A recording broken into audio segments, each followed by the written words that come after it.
அர்ச்சனா. சௌந்தர்யா, நீங்க எப்படி இங்க? சும்மாதான் அர்ச்சனா, உங்க 2 பேரையும் பார்த்தேன், அதான் பேசிட்டு போலான்னு வந்தேன். நாம அர்ச்சனாவை ஹோட்டல் கூட்டு போறது இவளுக்கு எப்படியோ தெரிஞ்சு போச்சு. அதான் இந்த ஹேர் பின் ஃபைட். ஆமா, 2 பேரும் ஏன் இங்கே நின்னுட்டு இருக்கீங்க? ஓ, வண்டி பஞ்சர் ஆயிடுச்சா? ஒரு டயரா இருந்தா ஸ்டெப்னி போட்டு மாத்திக்கலாம். ஆனா 2 டயரும் பஞ்சர் ஆயிடுச்சு. ஏ மிஸ்டர் நாகராஜ், உங்ககிட்ட 2 ஸ்டெப்னி இருக்கா? எங்கேயாவது அர்ஜென்ட்டா கிளம்புறீங்களா? வேணும்னா எனக்கு தெரிஞ்ச ஒரு மெக்கானிக்கோட அட்ரஸ் கொடுக்குறேன். ரொம்ப நன்றிங்க. என் காரை யாரும் டச் பண்ண முடியாது. அதுக்குன்னு தனி கேரேஜ் இருக்கு. நான் ஹோட்டலுக்கு போய் போன் பண்ணிட்டு ஆள் அனுப்பிச்சு பாத்துக்கிறேன். Okay mister Nagaraj. அர்ச்சனா, நீ என்ன பண்ண போற? ஸ்டெப்னி மாத்தணும்னா கொஞ்சம் லேட் ஆகும். அதுவும் கேரேஜ்க்கு போனோம்னா சார் ஆட்டோ பிடிச்சு போயிடுவாரு. நீ வா என் கூட. நீ என்ன பண்ண போற? ஓகே மிஸ்டர் நாகராஜ், நீங்க ஒன்றும் கவலைப்படாதீங்க. அர்ச்சனாவை நான் பத்திரமா வீட்டுக்கு கூட்டிட்டு போய் விட்டுடுறேன். See you mister Nagaraj.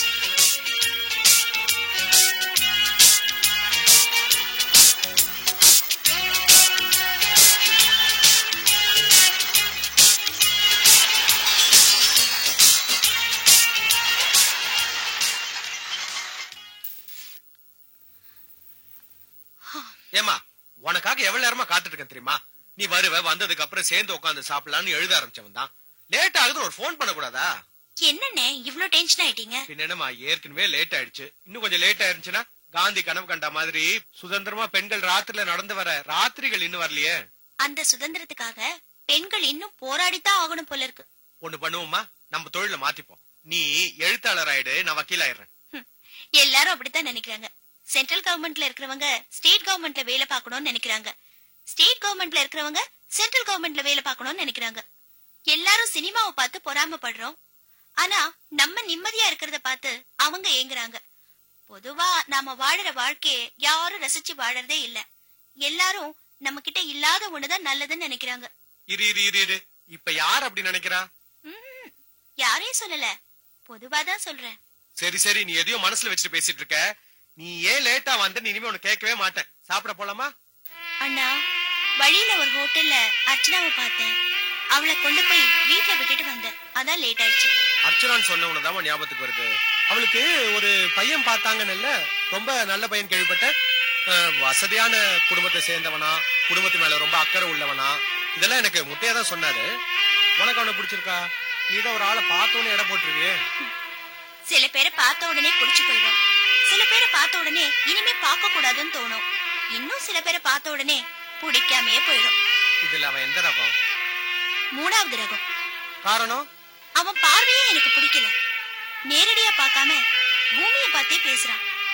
உண்மையா இருக்கிறவங்க எதிராளியோட முகத்தை பார்த்துதான் பேசுவாங்க. இது எனக்கு தெரிஞ்ச லாஜிக். அது தப்பா கூட இருக்கலாம். வேண்டாம், இதுக்கு மேல அன்னைக்கிட்ட இதை பத்தி பேச வேண்டாம். ஆமா, உன்னோட நாவல் முடிஞ்சு போச்சா? கூடிய சீக்கிரம் முடிச்சிருவேன். நீதான் நிறைய கதாபாத்திரங்களை உருவாக்குறவனாச்சே. ஒரு பிரச்சனைக்கு தீர்ப்பு சொல்லு. இப்ப நான் சொல்ல போறது எனக்கும் என் ஃப்ரெண்டுக்கும் உண்மையா நடக்கிற மன போராட்டம். இதுக்கு தீர்ப்பு இல்லைன்னா வழி நீதான் சொல்லணும். வக்கீலே என்ன ஜட்ஜா இருக்க சொல்லிட்ட, முடியாதுன்னு சொல்ல முடியுமா? மேல சொல்லு. என்னோட ஃப்ரெண்ட் ஒருத்திக்கு கல்யாணம் நிச்சயமா இருக்கு. ஆனா அவன் ஒரு கிரிமினல், மோசமான ஆசாமி. அவனுக்கு நல்ல எண்ணமே கிடையாது. அவளை கட்டிக்கிற மாதிரி நடிச்சு அவளோட குடும்பத்தையே நாசம் பண்ணணுங்கிறதுதான் அவனோட நோக்கம். இந்த உண்மையை உன் ஃப்ரெண்ட் கிட்ட சொல்ல வேண்டியதானே? நான் என்ன சொன்னாலும் அவ புரிஞ்சுக்க மாட்டேங்கிறா. அவ கல்யாண வாழ்க்கைய கனவு காண்றதுனால நான் சொல்றது அவ காதுல ஏறதே இல்ல. இவதான் இப்படின்னா அவ வீட்டுல இருக்கிறவங்க அந்த பையனை தலைமையில தூக்கி வச்சுட்டு ஆடுறாங்க. அவன் இந்திர சந்திர, அவன் நமக்கு கிடைச்சது நாம செஞ்ச புண்ணியம் அப்படின்னு வேற பேசிக்கிறாங்க. அந்த அளவுக்கு அவன் எல்லார்கிட்டயும் பேசி மயக்கி வச்சிருக்கான். இப்ப சொல்லுங்க, இந்த நிலைமையில நான் என்ன பண்ண முடியும்? மா, நீ சொல்றதெல்லாம் வச்சு பார்த்தா உன்னோட யூகத்தை மட்டும் வச்சுட்டு உன் ஃப்ரெண்டு கிட்டயோ இல்ல அவங்க குடும்பத்துக்கிட்டயோ சொன்னேன்னு வச்சுக்கோ, அது அவள் சரி வராது. ஏன்னா அவன் கெட்டவன் தான் ப்ரூவ் பண்ண உங்ககிட்ட ஆதாரம் எவிடன்ஸ் இருக்கா இல்ல இல்லையா? இந்த நிலைமையில நீ போய் அவங்ககிட்ட சொன்னா அந்த குடும்பத்துக்கும் உனக்குள்ள ரிலேஷன்ஷிப் தான் கெட்டு போகும். அதனால நீ முதல்ல அவனை கெட்டவன்னு ப்ரூவ் பண்றதுக்குள்ளான அத்தனை எவிடன்ஸ் கண்டுபிடி. ரொம்ப தேங்க்ஸ்ண்ணே.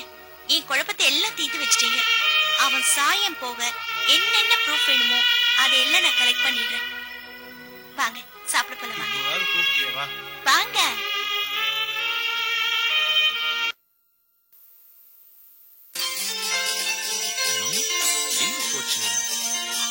அர்ச்சனா, அச்சு, அர்ச்சனா. ஏன் இப்படி கத்துற? ஷூ இல்லாம வெளிய போக சொல்றியா? நானா வீட்டுக்குள்ள போட்டு சுத்துறேன். அதுல கிளீனிங் செக்ஷன் நீதானே, அதான் கேட்டேன். பாத்தியா இல்லையா? நீ நல்லா தேடி பாத்தியா? நீ எங்கேயாவது வச்சுட்டு ஏன் உயிரை வாங்குவ? தள்ளு. இதுக்கு பேர் தான் ஷூ. தேங்க்யூ. அண்ணா, நீ இந்த மாதிரி விஷயத்துக்கெல்லாம் ஒரு ஆளை வேலைக்கு வச்சுக்க. நீ தொலைக்கிறதுக்கும் அவங்க எடுத்து கொடுக்கறதுக்கும் ரொம்ப நல்லா இருக்கும். ஏன்னா நானும் ரொம்ப நாளைக்கு இங்க இருக்க போறது இல்ல. ஏன் அப்படி சொல்ற? பின்ன என்ன, என்ன கல்யாணம் பண்ணிக்க போறவன் எங்கேயும் விட்டுட்டு போறதுக்கா தாலியை கட்டுவான்? நீ இந்த வீட்டு விட்டு போயிட்டா அப்புறம் யார் கூட சண்டை போடுறது? நீ இல்லாம இந்த வீடே வெறிச்சோன்னு இருக்கும். எப்படி இருந்தாலும் உன் கல்யாணத்தை நினைச்சு நான் ரொம்ப சந்தோஷப்படுறேன். அதுக்காக என் ஃப்ரெண்ட்ஸ் இன்னைக்கு ஒரு பார்ட்டிக்கு அரேஞ்ச் பண்ணிருக்காங்க. என்ன அக்கிரமம் இது? பார்ட்டி ஏன் கல்யாணத்துக்காக? அதுல நான் இல்லையா? இது அவங்க ஏற்பாடு பண்ணது. என் செல்ல குட்டிக்கு நான் தனியா பார்ட்டி கொடுக்கறேன், அப்ப வரலாம். Okay okay. இரு, போன். ஹலோ, மௌலி இருக்காரா? இருக்காரு. Just a minute. அண்ணே, உனக்கு தான் போன். கொடு. ஹலோ, மௌலிதா. நான் தான் தீபிகா பேசுறேன். நீங்க இன்னும் கிளம்பலையா? இதோ வந்துடுறேன். நீங்க போனை வைக்கிறதுக்குள்ள நான் உங்க முன்னாடி அங்க இருப்பேன். Okay, bye. யாருன்னா அது? என் வருங்கால அண்ணியா? ஓஹோ, யார் போன் பண்ணாலும் அண்ணியா? Just friend, that's all. சரி சரி போ, முகத்துல அசடு வழியுது. இப்ப மாட்டிக்கிட்டானா?